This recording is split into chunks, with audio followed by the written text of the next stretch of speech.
কাজের বয়স 28 বছর প্লাস। বাবা থেকেই কাজ শেখা। বাবা বহু বছর এই স্পিকারের মেরামত করে আসছেন। বাবা চলে গেছেন 14 বছর প্লাস। ওনার থেকেই কাজ শেখা।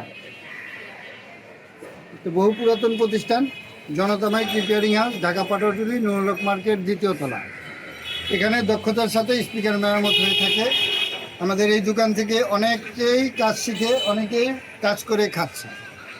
এখানে জেলা টু জেলা স্পিকার মেরামত হয়ে থাকে। বিভিন্ন জেলা থেকে স্পিকারগুলো আসছে। এগুলো আসছে বরিশাল থেকে। এক সাউন্ড ভাই এই 2 পিস দিয়ে গেল। কিছুক্ষণ আগে এই স্পিকারটা নিয়ে আসছে ঢাকা থেকে লালবাগ। আর সাভার থেকে কিছু অনেক পুরাতন স্পিকার আসছে। ওইগুলো স্পিকার দেখলে বুঝতে পারবেন যে কত পুরাতন স্পিকার আর কত পুরাতন প্রতিষ্ঠান। এই স্পিকারটা খুবই ব্র্যান্ডেড, চমৎকার স্পিকার, খুবই নতুন। এই প্রথম নষ্ট হয়েছে। ভুল ত্রুটির কারণে স্পিকার নষ্ট হয়ে থাকে।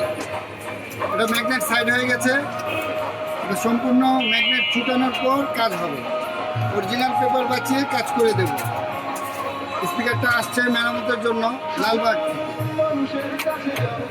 খুবই ব্র্যান্ডেড স্পিকার। এখান থেকে এই দোকান থেকে অনেকেই কাজ শিখে অনেকেই কাজ করে চলতেছে। তো এখানে আমার পেজ দেখে অনেকেই স্পিকার পাঠায়। ট্রান্সপোর্টে আসে, কেউ লঞ্চে পাঠায়, কেউ গাড়িতে পাঠায়। ট্রান্সপোর্ট টু ট্রান্সপোর্ট কাজ হয়ে থাকে। আমরা নিজেরাই মাল নিয়ে আসি, নিজেরাই মাল দিয়ে আসি। আমরা লেবার ইউজ করি না। আমার বাসা দোকান আশেপাশে, তারই মাঝে ট্রান্সপোর্ট। আমরা নিজেরা আসা যাওয়ার পথেই মাল নিয়ে আসি, দিয়েও আসি। এগুলো স্পিকার মেরামতে আসছে বরিশাল থেকে। 18 inch speaker, 4 inch voice coil. কয়েলগুলো complete করে রাখলাম। কিছুক্ষণের মধ্যেই ক্যাপ ফিটিং করব, কাজ শেষ। এই ধরনের ক্যাপ ফিটিং হবে, কাজ শেষ, চলে যাবে। এগুলো লঞ্চে আসছে, লঞ্চেই চলে যাবে।